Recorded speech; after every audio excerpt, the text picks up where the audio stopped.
So hi guys, welcome back to the channel. Let's start with a new video for your class 11th computer science. तो यार description में तुम्हें हमारी website की link मिल जाएगी।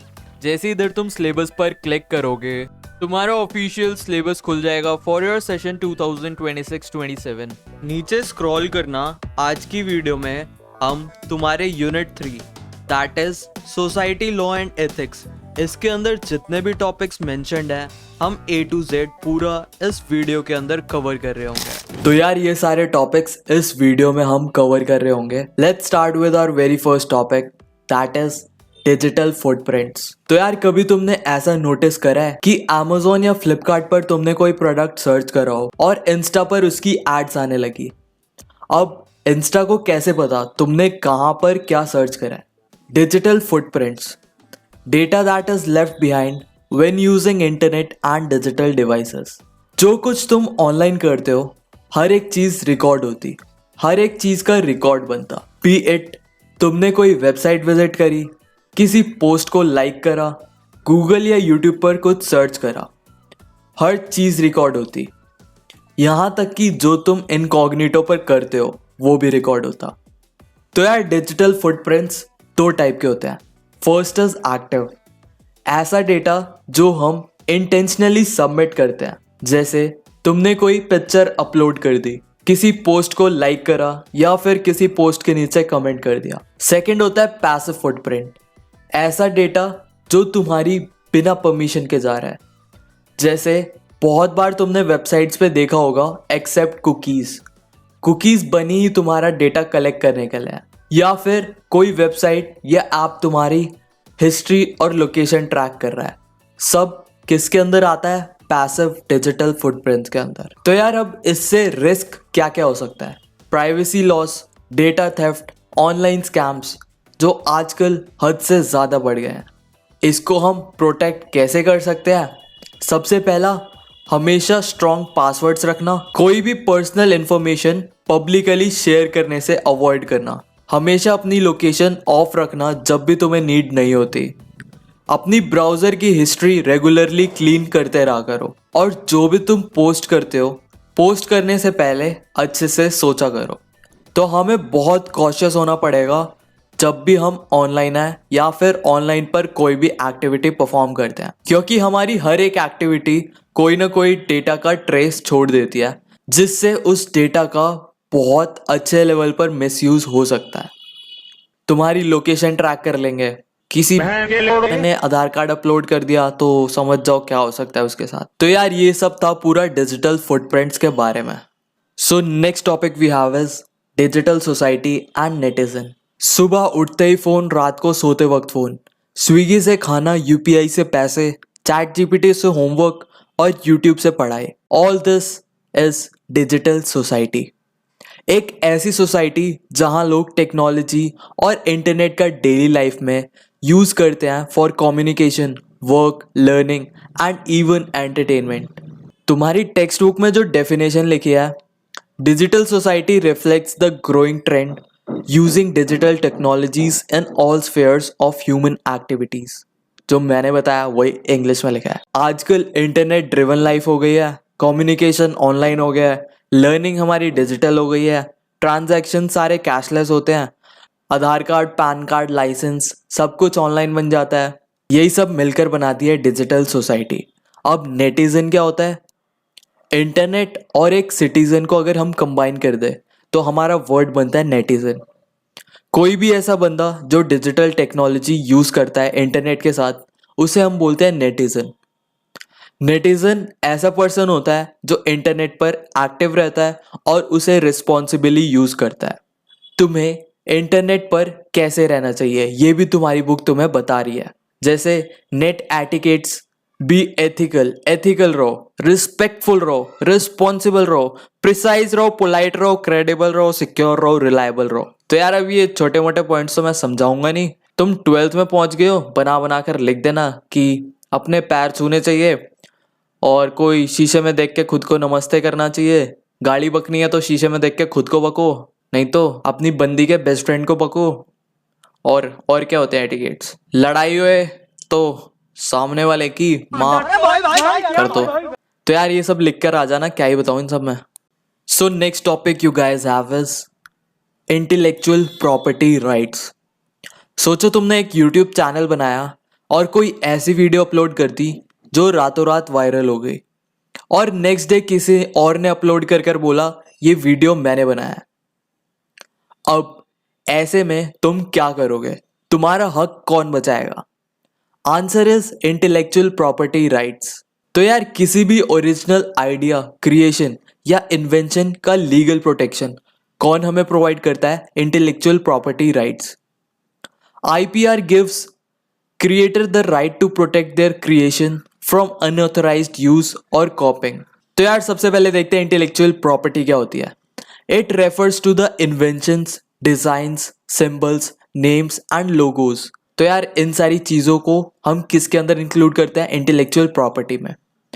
अब इन सब की ओनरशिप हमेशा किसके पास रहने चाहिए?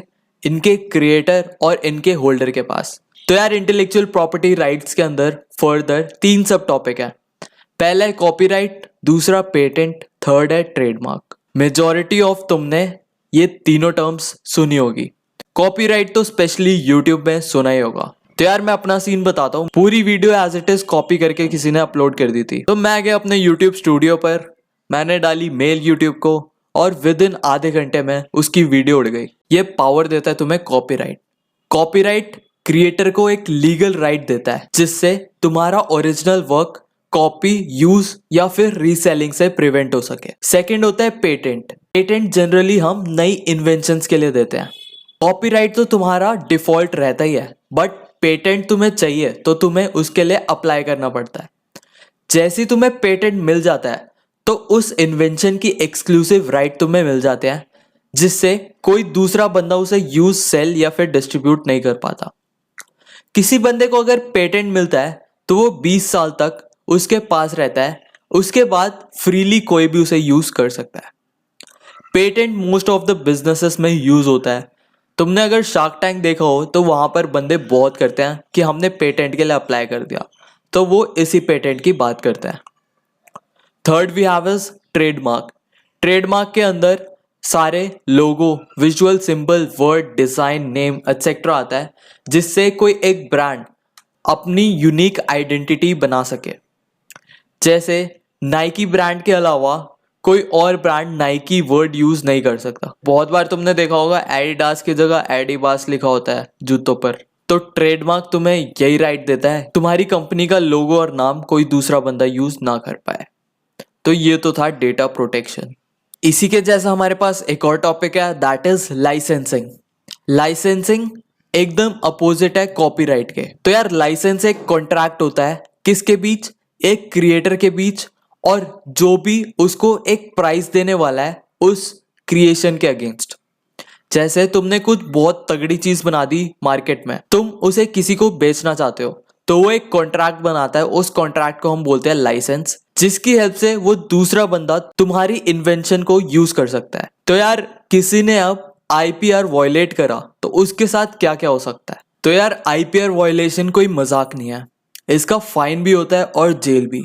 इसके अंदर लीगल एक्शंस हो सकते हैं, हैवी फाइन्स हो सकते हैं, तुम्हारा कंटेंट रिमूव कर सकते हैं, यहाँ तक कि तुम्हारे चैनल पर स्ट्राइक भी पड़ सकती है और चैनल बैन भी हो सकता है। अगर तुम्हें यूट्यूबर बनना है तो ध्यान रखना किसी की वीडियो उठा के मत डाल देना। So next topic we have is creative common. तो यार कभी तुमने सुना हो या किसी ने कहा हो ये कंटेंट फ्री है बट थोड़े रूल्स फॉलो करना, ऐसा ही कुछ होता है क्रिएटिव कॉमन्स। तो यार क्रिएटिव कॉमन एक तरीके का लाइसेंस है जिससे क्रिएटर अपना कंटेंट कुछ कंडीशन के साथ फ्री में यूज करने के लिए देते हैं। सदगुरु अगर तुमने नाम सुना हो, उनका कंटेंट फ्री टू यूज है। ऐसी मिस्टर बीस्ट ने भी बोला था कि मेरा कंटेंट तुम यूज कर सकते हो। अगर इसकी डेफिनेशन देखें तो it is a non profit organisation that provides global platform for freely sharing creative and academic works. एक ऐसा प्लेटफॉर्म जहां पर तुम अपना क्रिएटिव और एकेडमिक वर्क शेयर कर सकते हो, जिससे दूसरे लोग भी उसे यूज कर कर कंटेंट बना सकते हैं बिना किसी कॉपीराइट वायलेशन के। एक और इसकी डेफिनेशन देखें तो a way creators let other use, share and sometime modify their work legally with some rules, मतलब बिना पूरा कॉपीराइट क्लेम किए क्रिएटर थोड़ा फ्रीडम देता है कि आप उसका कंटेंट यूज कर सकते हो, बस कुछ शर्तें माननी होंगी। तो यार क्रिएटिव कॉमन के भी टाइप होते हैं। सबसे पहला होता है एट्रीब्यूशन। तुम कंटेंट यूज कर सकते हो पर क्रिएटर को क्रेडिट देना जरूरी है। सेकंड होता है शेयर अलाइक। यूज करना है, क्रेडिट दो और अपना कंटेंट भी सेम लाइसेंस के साथ शेयर करो, जैसे विकिपीडिया के आर्टिकल्स। थर्ड टाइप होती है इसकी नॉन डेरिवेटिव। यूज कर सकते हो बट कंटेंट को बिल्कुल चेंज नहीं कर सकते। फोर्थ होता है नॉन कमर्शियल। यूज कर सकते हो पर बिजनेस में नहीं। फिफ्थ होता है CC by NC-SA। यूज करो, क्रेडिट दो, शेयर करो, अंडर सेम लाइसेंस पर बिजनेस नहीं। सिक्स्थ होता है CC by NC-ND। बस यूज करो बिना एडिट के, बिना बिजनेस के, बट क्रेडिट दो। तो यार ये कुछ टाइप्स थे क्रिएटिव कॉमन लाइसेंस के। So next topic we have is cyber crime. तो यार साइबर क्राइम की मैंने डिटेल वीडियो ऑलरेडी बना रखी है और तुम्हारा 11th में भी एक चैप्टर था। आई बटन पे लिंक आ रहा होगा, जाकर देख लेना। सबसे फर्स्ट सब topic is hacking. Hacking is unauthorised access to a computer network और एनी डिजिटल सिस्टम।